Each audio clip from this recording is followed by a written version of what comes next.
सपना कैसे देख लेलू हमारा छोड़े के। सपना कैसे देख लेलू हमारा छोड़े के। कहाँ से हुनर लैलू हो दिलवा तोड़े के।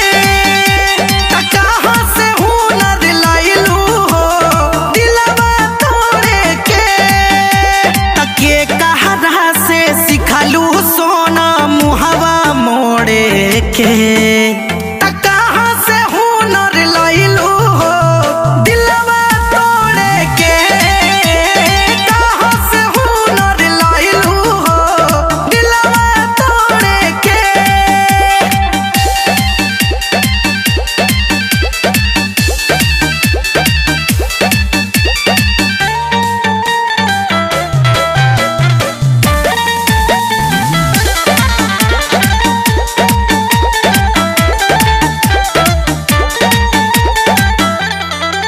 हम त सोचानी ये जान तू नादान बाड़ू हो। धोखा का हो लहे से आन जान बाड़ू हो। हम त सोचानी ये जान तू नादान बाड़ू हो। धोखा का हो लहे से आन जान बाड़ू हो। के कर चेहरा देखलू आज भोरे भोरे के। कहाँ से हुनर लैलू हो दिलवा तोड़े के। कहाँ से हुनर लैलू हो दिलवा तोड़े के।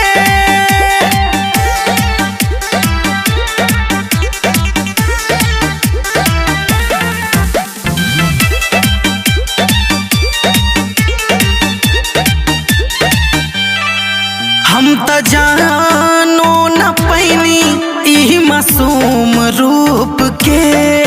तीर मारत रहू दिलवा छुप छुप के।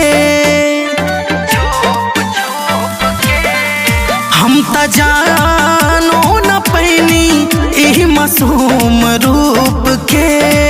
तीर मारत रहू दिलवा छुप छुप के।